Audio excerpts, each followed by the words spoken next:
అందరికీ నమస్కారం అండి. ఈరోజు గొలుగొండ మండలం లింగంపేట నూకాలమ్మ వారి గుడికి రావడం జరిగింది దర్శనార్థం. ఇక్కడ ఈ గుడి చాలా ఫేమస్. నేను చిన్నప్పటి నుంచి చూస్తున్నాను.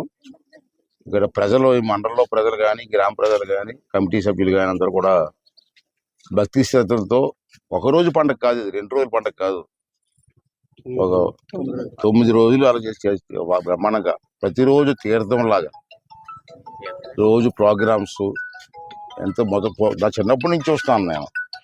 మన జిల్లాలో అప్పుడు విశాఖపట్నం జిల్లా, మనకి ఉమ్మడి జిల్లా ఉండేది. మన జిల్లాలో నాకు తెలిసి ఉప్మాక, అనకాపల్లి, లింగంపేట, తర్వాత నర్సీపట్నంలో బలిగట్టలో జరిగే తీర్థం. ఎక్కడి నుంచో కంచు సామాన్లు, బిందులు, ఇలా ఇన్ని షాపులు పెట్టి ఒక రోజు తీర్థంలా జరిగేది. ఇప్పుడు రాను రోజులు మారిపోయి ప్రజలకు టైం లేదు, బిజీ అయిపోయారు. బిజీ అంటే పని నుండి కాదు, పని లేక బిజీ అయిపోయారు. సాయంత్రం అంటే ఇది పార్టీలు చేసుకోవడం తప్పించి పండగలు అంటే జాగరాలలో కూడా ఎవరు తిరగట్లేదు. పూర్వం జాగరాలంటే ఆ ఊరి జనం అంతా ఘటాల వెనకాల తిరిగేవారు. ఇవాళ ఘటాల వెనకాల తిరిగే వాళ్ళు కనపట్లేదు. అంచేత పూర్వ సాంప్రదాయం చూడండి. ఇవాళ చూసారు, ఇక్కడ లింగంపేట వచ్చాం, ఎన్ని షాపులు సరదాగా. ఇక్కడ కుర్రవాళ్ళు కానీ పెద్దలందరూ కలిసి రోజుకో ప్రోగ్రాం పెట్టి సరదాగా 9 రోజులు అమ్మవారి జాతర చేసుకొని అమ్మవారి ఆశీస్సులు చూసుకుంటున్నారు. అంచేత రాబోయే రోజుల్లో మళ్ళీ ఇవన్నీ కూడా పూర్వ వైభవం రావాలి.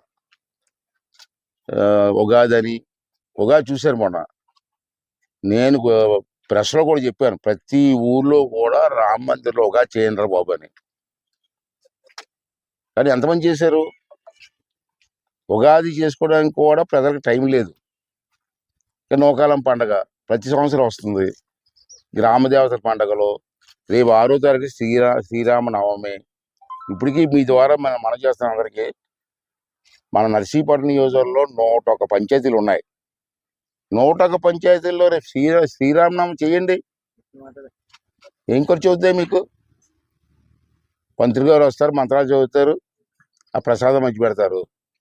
ఇప్పుడు కుర్రవాళ్ళకి నేను చూస్తున్నాను, కొంతమంది కుర్రవాళ్ళు ఇప్పుడు ఈ టర్మలో పుడుతున్న కుర్రవాళ్ళకి శ్రీరామనవమి అంటే తెలీదు, ఉగాది అంటే తెలీదు. ఈ అమ్మవారు పాకరించి ఈ అమ్మవారు ఎవరైనా వస్తున్నారు. జనరేషన్ కూడా మార్పు వచ్చేస్తుంది, మన సాంప్రదాయాలు కూడా తెలియట్లేదు. అంచేత నేను కోరితే అంటే మళ్ళీ నేను బలిఘట్టలో చూసినప్పుడు నేను చాలా ఆనందం వేసింది, నాకు చాలా సంతోషపడ్డాను. నేను బలిఘట్టంలో మళ్ళీ అది ప్రారంభించడానికి నేను ట్రై చేస్తాను.